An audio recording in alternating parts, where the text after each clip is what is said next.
Sudah bersama dengan Syekh Al Zaitun, Syekh Panji Gumilang, yang beberapa hari ini membersamai 25 tahun dari tanggal 24 sampai dengan kemarin tanggal 30 Agustus. Alhamdulillah kami Lokyus memberikan kesempatan. Kalau saya mengatakan ini adalah sebagai penyempurnaan di bulan Agustus yang memang di bulan kemerdekaan.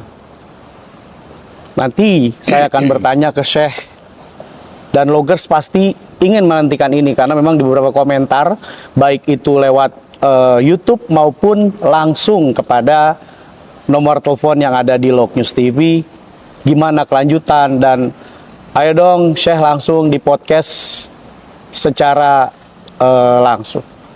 Assalamualaikum Merdeka. Waalaikumsalam warahmatullahi wabarakatuh. Syekh, selamat sekali lagi. Akhirnya dua kapal LKM 01 Gunung Surawiti dan LKM 02 Gunung Polosari disambut oleh perairan Indonesia Raya. Ya, terima kasih atas ucapannya. Ya. Dan semuanya itu langsung disaksikan oleh sahabat-sahabat Syekh, para jenderal. Saya melihatnya seperti apa? Memang kalau hubungan itu dibangun dengan keikhlasan, satu saat walaupun lama tidak jumpa, satu saat jumpa lagi. Nah, seperti Pak Muhdi, lama tidak jumpa, kemarin berjumpa. Itulah makanya jangan pernah selamat tinggal, tapi setiap kita bertemu dan berpisah diucapkan jumpa lagi. Jumpa lagi. Ya.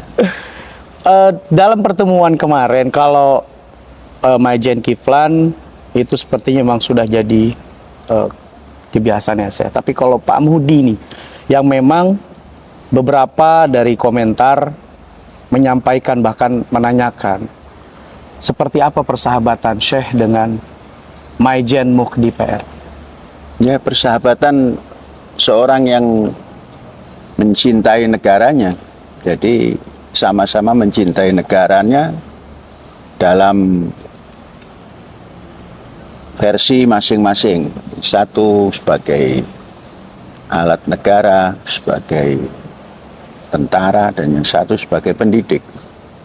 Jadi kedekatannya seperti itu, dan terus hubungan silaturahim tidak pernah putus, sekalipun tidak terlalu sering berjumpa. Beliau datang pada tahun 2003 dan jumpa lagi pada tahun 2024. Jadi lama. 21 tahun kemudian. 21 tahun kemudian. Ya. Bukan hanya itu, Loggers ya, dari sahabat Syekh. Ada juga begitu excited, salah satunya adalah Nahkoda. Nahkoda itu mengatakan bahwa ini kapal kayu yang tidak lazim. Terus saya korek, kok bisa sih Bang kapal kayu yang tidak lazim? Iya, di perairan Indonesia ini akan menjadi role model. Ketika kapal kayu LKM 01 Gunung Surawiti dan kapal kayu LKM 02 Gunung Polosari itu membersamai para nelayan yang lainnya. Dikatakan tidak lazim, Syekh. Padahal mohon izin, mungkin secara background, apakah saya memang ada di perkapalan juga selain pertanian? Background itu tidak jadi ukuran, tapi kemauan yang jadi ukuran itu. Oke.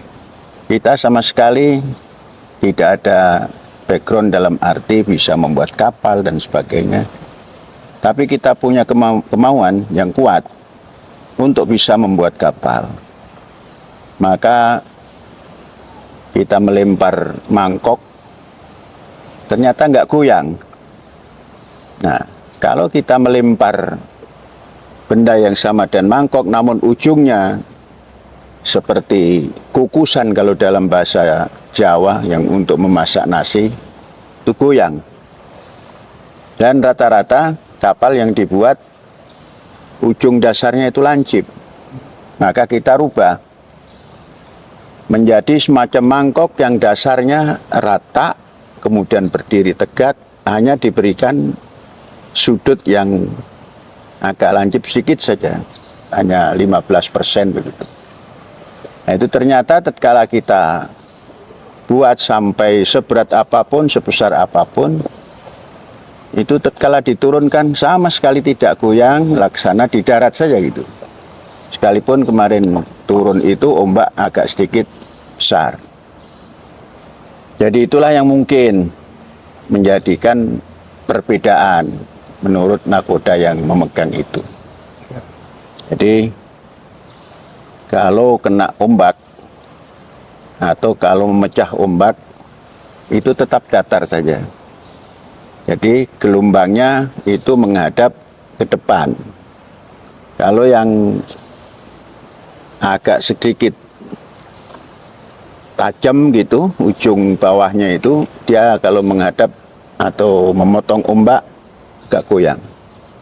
Kalau ini motong ombak hanya bergelombang ikut gelombang itu. Mungkin itu yang membedakan. Nah, itu kapal yang Surawiti yang panjangnya tidak terlalu panjang, hanya 46 meter. Kemudian yang kedua 60 sekian meter. Kemudian yang ketiga nanti ini 150 meter. Kita buat agak sama, walaupun di sana sini kita modifikasi. Nah, mungkin akan sama nanti di perairan itu. Ya, saat Syekh Topo Broto 351 hari di Gatot Subroto nomor kalih, itu Syekh berarti tidak berhenti bergerak, tidak berhenti berpikir, mendesain. Akhirnya Syekh kembali dari Topo Broto tersebut langsung membuat seperti gebrakan Kuliah Umum Nasional 24, 25, 26 dilanjutkan dengan momentum 25 tahun Mahat Al-Zaitun. Kemudian setelah itu 28 sampai dengan 30 peluncuran sekaligus 2 kapal. Apa yang ingin saya sampaikan kepada bangsa Indonesia, rentetan yang kami kira bukan hal yang biasa. Ya. Gimana saya mendesain gitu? Sesungguhnya kehidupan itu selama masih bergerak ya hidup. Maka kalau ingin hidup ya bergerak saja gitu. Kemudian apa yang telah kita buat di tahun 25 kita peringati, baik yang di darat berupa pembangunan kampus, berupa penataan pertanian, dan yang untuk terjun ke laut kita telah membuat pada beberapa tahun, 2 tahun lah sebelum ulang tahun yang ke-25. Jadi semua sudah dibuat, tinggal meluncurkan kalau perahu, tinggal menambah yang di darat. Maka tatkala kita punya kesempatan waktu yang hari-hari diam di satu tempat, nah kita gunakan saja untuk berpikir bagaimana kelangsungan negara kita 1000 tahun yang akan datang dan lain-lain, dan bagaimana penduduk Indonesia di 1000 tahun yang akan datang. Maka kita ingin berbincang-bincang, berdiskusi dengan cerdik pandai yang ada di Indonesia. Temanya ringan saja, seperti tema yang pernah disampaikan oleh Pak Harto tempo hari, yakni mengungkap Epolexos Budhan Kamrata. Ya. Itulah yang kita jadikan tema dan kita isi, dan kita undang kawan-kawan, sahabat-sahabat untuk menyampaikan bagaimana ide 1000 tahun yang akan datang. Dan semua sahabat-sahabat, kawan-kawan, para cerdik pandai datang memberikan input atau masukan bagaimana menata negara, menata pembangunan, menata pendidikan dalam 1000 tahun yang akan datang. Nah, itu sesungguhnya tidak perlu difikirkan jauh-jauh, ya hanya dilakukan saja, dilaksanakan. Dan sahabat-sahabat artinya menyongsong apa yang kita inginkan, beliau-beliau itu sama keinginannya. Artinya ingin membangun bangsa dan negara ini sampai kapanpun. Terbukti dalam tanggal 24, 25, 26 itu semua hadir. Yang kita rancang dalam satu hari diisi 3 narasumber, Ya. itu datang semua. Kemudian juga pada hari ulang tahun tanggal 27 Agustus yang kita undang semua datang. Nah, ini menandakan bahwa bangsa Indonesia tetap mempunyai kehendak yang positif untuk kemajuan 1000 tahun yang akan datang minimal itu. Tentunya sampai wujud Indonesia abadi. Itu saja yang dirancang itu. Ya. Man, method, machine. Saya sudah melakukan itu semua. Saya seperti sedang berinvestasi. Manusianya, kelengkapannya, laut dan daratan untuk menuju 1000 tahun yang akan datang. Nah, di yang kedua ini, 25 tahun yang kedua, saya mau mengembangkan atau tanda petik ada gagasan lain di tahap kedua ini. Ya, karena kita di bidang pendidikan dan ekonomi atau ekonomi pendidikan, pendidikan ekonomi ya tidak akan bergerak di luar itu. Jadi periode kedua ini kita ukur dari periode pertama. Periode pertama katakanlah luas kampus itu 1.800 meter kali 1.800 meter. Sekarang kita rubah. Yang kita tata untuk kampus itu 2.400 meter kali 2.400 meter. Kemudian kita tata karena ke depan bukan semakin turun derajat daripada suhu di Indonesia ini, semakin panas. Ya.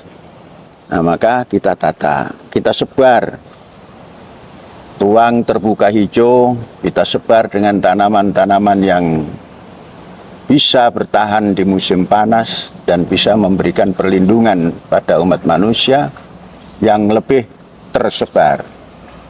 Maka ke depan di daratan kita tata penghijauan dan kita lengkapi penghijauan ini dengan menyebarkan tanaman-tanaman yang sudah besar. Kalau kita baru menanam, itu mungkin menunggu 5-6 tahun baru terasa. Sedangkan perubahan iklim ini dari hari ke hari sudah kita rasakan. Maka kita tanam pohon-pohon yang sudah berdiameter 10-15 cm. Kita sebar minimal di areal 2.400 kali 2.400 itu. Kemudian di dalam kampus dan lingkaran kampus kita akan ciptakan sawah abadi atau tempat menanam pangan yang abadi. Karena pasti pertumbuhan penduduk dari tahun ke tahun, dari abad ke abad di Indonesia akan terus naik. Bahkan kalau kita hitung dari kemerdekaan sampai dengan nanti tahun 45, itu kemungkinan penduduk Indonesia sudah mencapai 350 juta.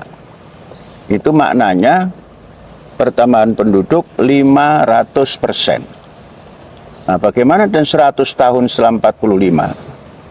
Itu harus diusahakan jumlah penduduk itu maksimum selama 100 tahun perkembangannya ya 100%.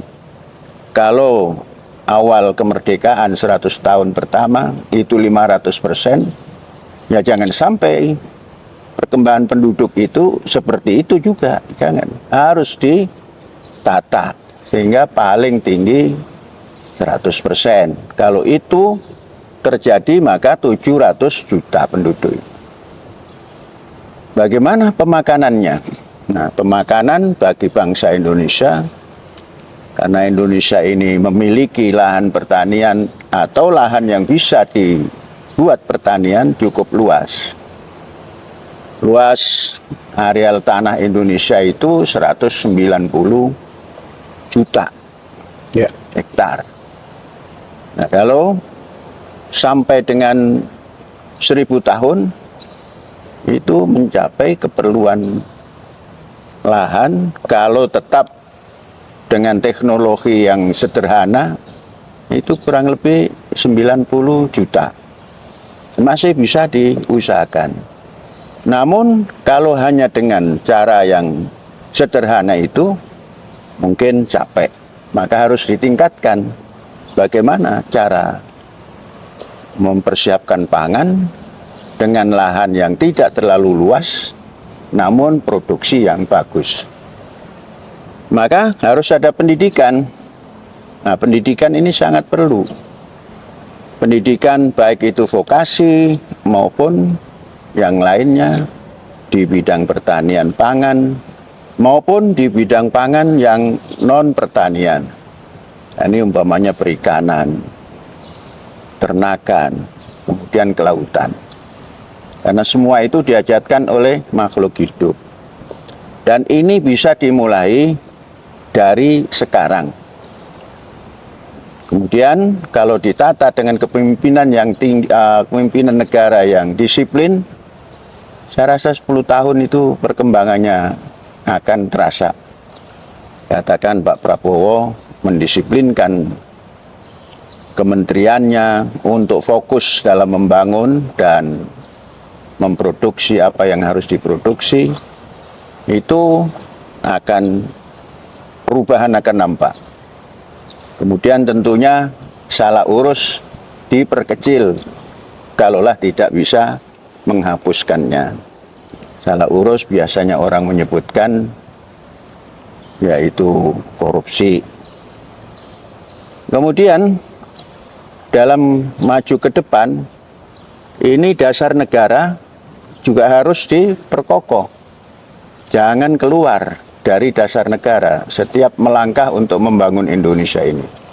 Karena itu kekayaan kita yang sudah kita miliki. Itulah bahasa kami, remontada from within.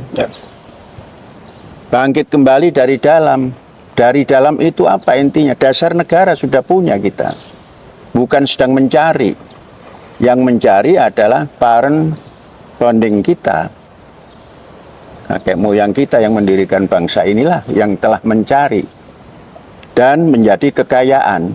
Itulah yang kita namakan from within.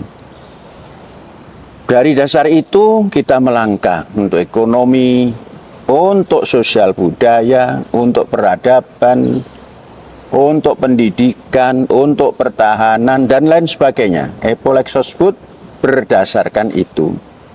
Sehingga ke depan bahasa demokrasi itu tidak diterjemahkan seperti demokrasi hari ini.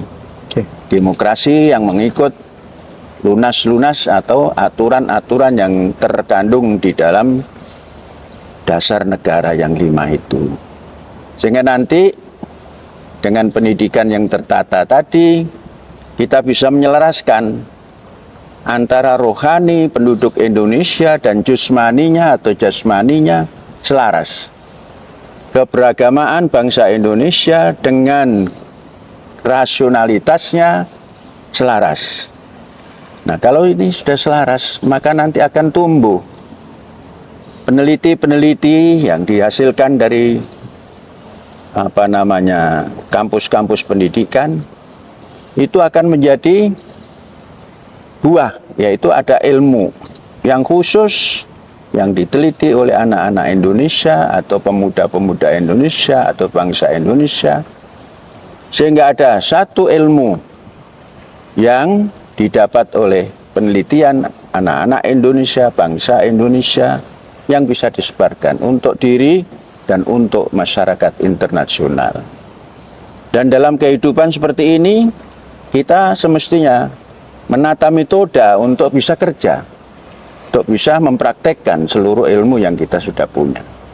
Nah, pendidikan semacam ini ditata sehingga di Indonesia nanti tidak lagi terasa seperti hari ini, yang setiap bergerak itu banyak yang tanpa ilmu, yang setiap melangkah banyak yang metodenya asal melangkah. Maka ke depan menata Indonesia 1000 tahun yang akan datang itu dimulai dari pendidikan yang bisa menyelaraskan jasmani dan rohani, menyelaraskan keagamaan dan rasionalitas, menyelaraskan antara penelitian dan hasil ilmu, menyelaraskan antara metode dan apa yang dilakukan. Nah, itu pendidikan ke depan. Kemudian bagaimana infrastruktur pendidikan ke depan? Infrastruktur Indonesia ke depan semestinya sudah tidak seperti hari ini. Hari ini sama sekali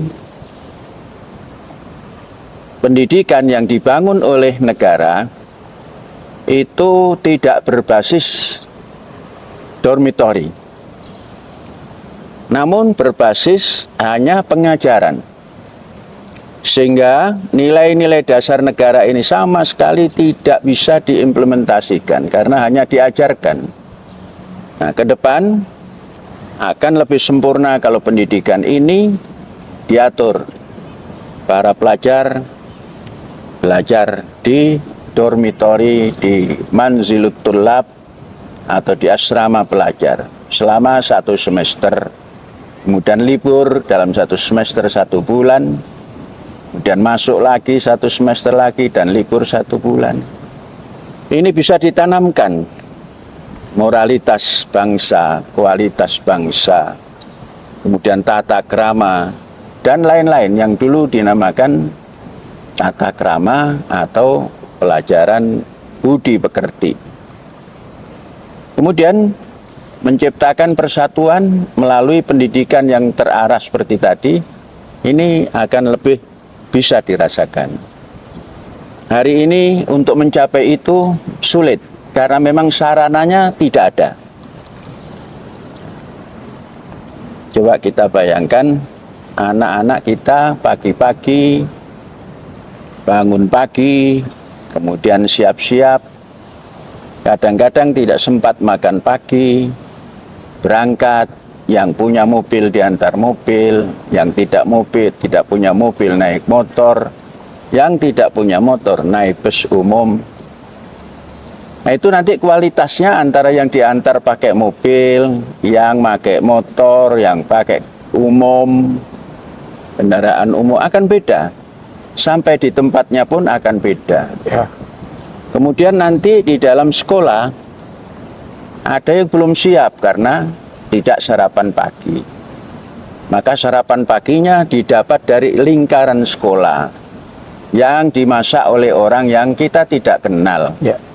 Maka kualitas pemakanan daripada pelajar kita tidak terjamin. Dan jika dilaksanakan berasrama, maka makanan yang dimakan antar satu dengan yang lain sama. Paling satu saat ada makanan tambahan yang didapat dari kantin dan lain sebagainya. Maka menanamkan budi pekerti, menanamkan kecintaan pada negara itu sangat mudah. Kalaulah tidak mudah, bisa ditempuh. Sangat jauh bedanya dengan yang pelaksanaan hari ini. Nah, itulah menata Indonesia ke depan. Jadi awali dari pendidikan, kemudian diteruskan dalam praktek yang tadi kita istilahkan rohani jasmani, agama, rasional, penelitian, ilmu, kemudian metode dan praktek untuk mengerjakan sesuatu. Nah, itu mungkin ya. Syekh selalu bilang bahasanya tanda petik, Syekh di desa, terus bahkan undangan saya sebut adalah orang-orang Jakarta. Tapi kenyataannya ketika saya bicara itu sifatnya itu luas. Sifatnya itu membangun, sifatnya itu sebuah ide dan masukan. Tapi sementara saya selalu bilang, ya saya pendidik. Itu kan artinya ketika saya peduli terhadap bangsa ini, ya betul melalui karya kemarin 2 kapal sudah turun. Tapi gimana saya secara masif mampu menjelaskan kepada, ya apalagi nanti pemerintahan terpilih. Kita tidak harus punya kemampuan untuk menjelaskan, tapi pendidik itu mampu memberikan pada anak didik. Anak didik ini yang akan menjadi. Jadi semua ini akan menjadi. Tatkala akan menjadi inilah kita bekali. Dan tatkala dia jadi di bidangnya, dia sudah bisa tampil. Jadi kalau kita ingin sedikit-sedikit menyampaikan ke pemerintah atau penguasa, itu pendidik tidak begitu caranya. Ya, mendidik saja. Adapun tempat di desa, ya, itu bukan ukuran, karena desa pun Indonesia. Ya. Maka kita dekatkanlah kualitas desa dengan kota. Nah sekarang kalau kita contohkan Al-Zaitun, ya minimal orang kota masuk ke Al-Zaitun, oh kok sama seperti di kota, minimal begitu saja. Nah nanti kalau kita buat atau negara ini membuat, contohnya umpamanya berasrama, berdormitori, bermanzilut tulab, seperti contoh Zaitun ini disebarkan kemana-mana, ya nanti bisa terjadi itu. Perubahan segala macam itu bisa terjadi melalui pendidikan tadi. Itulah perubahan sehingga bisa menyongsong 1000 tahun yang akan datang. Dan nggak usah pesimis, kita bisa mempersiapkan itu melalui pendidikan. Ya. Sesimpel itu ya saya. Artinya saya pernah bilang juga sih, didik generasi kita sesuai apa yang dia mau dan sesuai zamannya. Nanti dia bisa hidup pada zamannya. Jadi mendidik itu mempersiapkan agar anak didik kita ini mampu hidup pada zamannya. Jadi bukan mencetak. Ya.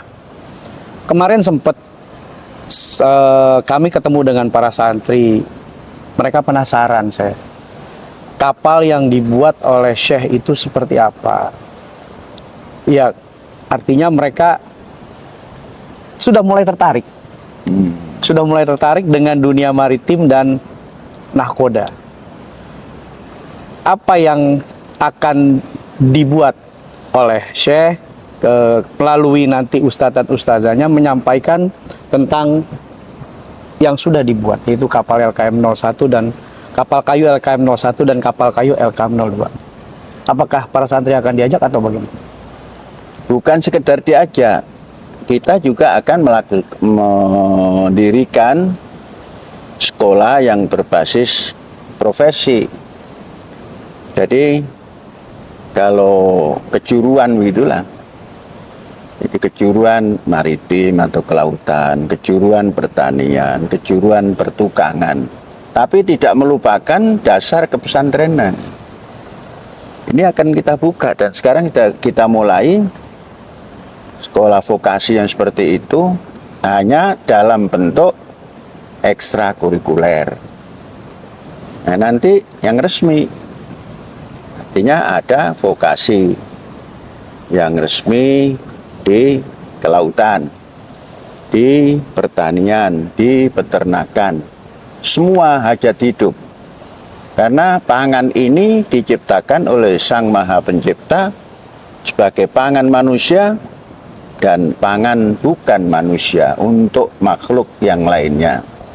Bahasa ilahi itu an'am, mata'an lakum wali an'amikum, sebagai bekal pangan kamu wahai manusia dan bekal pangan makhluk selain manusia, yakni al-an'am. Jadi begitu saja. Ya, beberapa WhatsApp yang saya kirim, konten YouTube yang rilis hari ini itu beragam. Intinya mereka excited karena pendidik membuat satu gebrakan, yaitu masuk kepada blue economy. Sampai-sampai ada sahabat Syekh juga ingin mereplika kapal yang Syekh buat, itu akan digunakan di Halmahera dan Sulawesi. Itu sudah disampaikan ke saya. That's why melalui podcast ini saya sampaikan ke Syekh, apakah ada rencana Syekh untuk juga membuat industri kapalnya? Kalau industri kapal, jadi begini, sebelum pada industri kapal, apa yang kita buat ini bukan satu gebrakan. Kita warga negara Indonesia yang kita sadar bahwa Indonesia ini negara kepulauan. Jadi kalau kita tidak punya kapal, ya tidak menyadari diri namanya. Oke. Jadi itu bukan gebrakan, tapi perjalanan yang tadinya tidak punya menjadi punya. Ini kan menunggu 25 tahun baru bisa turun 2 kapal, bukan gebrakan. Di setting ya? Ya, mana yang didulukan gitu kan? Yang didulukan darat, setelah darat laut. Oke.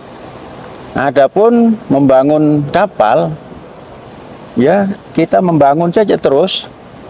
Dan andainya ada yang menghajatkan atau menginginkan untuk diganti kepemilikan, silakan saja, bisa. Tapi kita tidak sengaja untuk itu. Kita buat kapal sebanyak-banyaknya, kapal kayu ini, ya untuk perekonomian Indonesia. Contoh, hari ini 2 turun, besok pagi kita sudah meletakkan lagi yang ketiga. Yang ketiga mungkin lebih besar dari yang kedua. Kalau kedua 60 sekian meter, yang ketiga nanti lunasnya saja itu 105 meter. Mungkin jadinya antara 120 atau 130. Ditambah serang ke depan, ditambah ekor ke belakang, ya mungkin 130 lah. Nah, terus nanti itu dilengkapi dengan kapal-kapal kecil yang ikut membersamainya. Sehingga tatkala menyebarkan jaring, itu kapal kecil yang mengitari lingkaran yang kita pasang jaring.